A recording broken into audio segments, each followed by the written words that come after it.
2 in cast iron. Now anything that says it can make pizza pretty well, I'm game to try it. I pretty much made pizza in just about all my appliances, so why should this be any different? I'm going to go ahead and get some flour out here on my board. Now you can actually make your own pizza dough really easily. However, I'm pretty lucky. I have a Whole Foods market near me, and they make a really good fresh pizza dough. So I went ahead and picked some up today, and I've placed it in this bowl that I've lightly greased with olive oil, and I've let it rise. And you can see it's got nice pockets of air in there. So I'm going to just turn it out. Right onto this floured surface. I don't want to get those bubbles too smashed in there. I want to be able to retain as much of that as possible. And this will actually fit up to a 12-inch pizza. I'm not making a 12-inch pizza. I'm actually making a 10-inch pizza. So let me just find my bench scraper here. And I'm going to cut a little of this off. Save that for future use. Just going to go ahead and get this into a nice round ball here. Ooh, look at that nice bubble.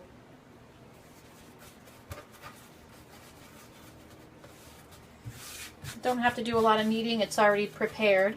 So I'm just going to start pushing out the edges, make a nice little rim here.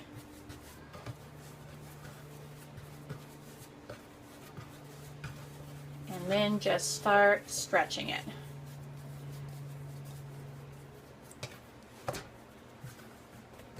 Okay, so the pizza's about as close as I think I can get it by eyeballing it. What I have is I also have some shallots that I've chopped. I accidentally bought chopped ripe olives instead of sliced ripe olives, but they'll still taste the same. I have some organic pizza sauce there. You can get any kind of sauce you want, or just make your own. It's not really that hard. I had the deli slice me up some salami and some mozzarella. So I'm going to go ahead and get myself prepared to move over to the oven and put it on. Okay, the oven and the pan are fully preheated. Now this oven only gets to 450 degrees on any of the settings except for broil. I don't want broil because broil would just use the top element. So we're going to go ahead and go with the 450. I've left this pan in here till the very last minute, so I want to keep it as hot as possible.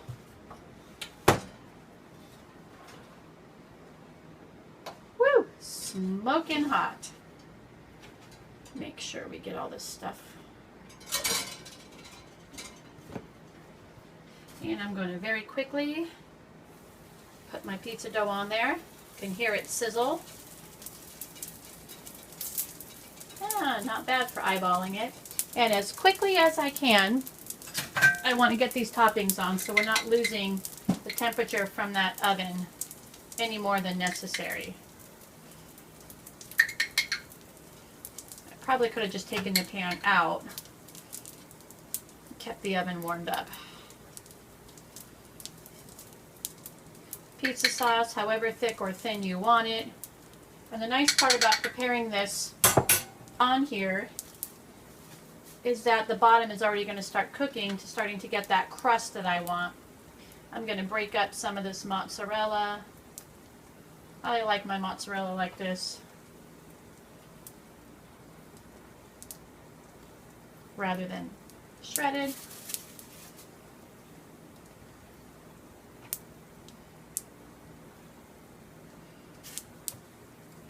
Probably enough cheese.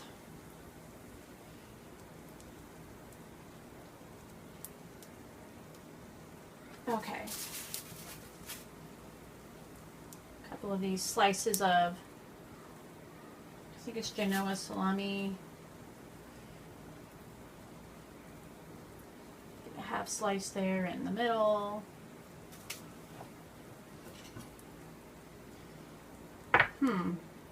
Guess I can just sprinkle these chopped olives on. Can't believe I picked up the wrong kind. In the end, olives are olives.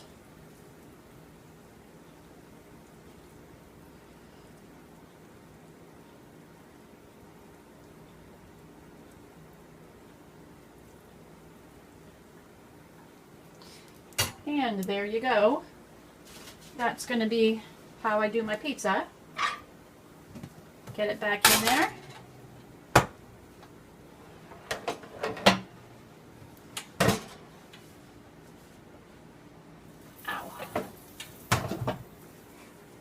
And I guess the time I probably want, let's go for 10 minutes and we'll see how it does. Okay, timer's off. The pizza's ready to come out of the oven. Now what I'm going to do is use a little tip that I've read on one of the articles I've read, and I've also seen it on someone's YouTube page. I'm sorry I can't remember who. I would give you credit for it. That's the tip is when you take the pizza out of the oven, just to make sure the crust is nice and crispy, I'm going to put it for a few minutes on the burner on my stove. This will probably be the first time I've turned on my actual stove in probably over 2 years because I use my induction cooktop usually. So here's the pizza. Doesn't it look good? And I'm just going to put it on the burner on my stove for a few minutes, crisp up the bottom, and we'll have a look. So here it is on the electric stove. Haven't used this in so long, it's almost ridiculous. Anyhow, so I have it set on about 2.5. I don't really want to use a super high heat, so I just want to, like I said, crisp up the bottom. But let's have a look and see how the bottom came along in the oven. Oh, that's not bad. Woo, that's hot. Looks pretty good actually. I just want a little bit of a crispier crust, and then I'm going to turn it off and we'll go ahead and get it onto the tray. I do have to say that pizza looks really good. I'm going to let it cool down a few minutes and then we'll go ahead and look into cutting it. But it didn't stick at all. I mean, this thing can slide around, so cast iron job number 2, nicely done. Let's go ahead and get this pizza right onto there. Slid right off, easy as you please. One of my fears of cast iron was things sticking, and so far it hasn't been a problem. Let me get a little bit of a close-up here so you can have a better look at the pizza. Looks delicious. Let's see what the bottom looks like. Oh, nice. I like it. So I'm going to go ahead and give it a slice. You can hear the crunch.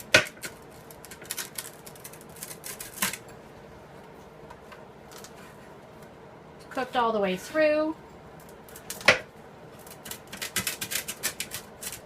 Oh, is that crispy?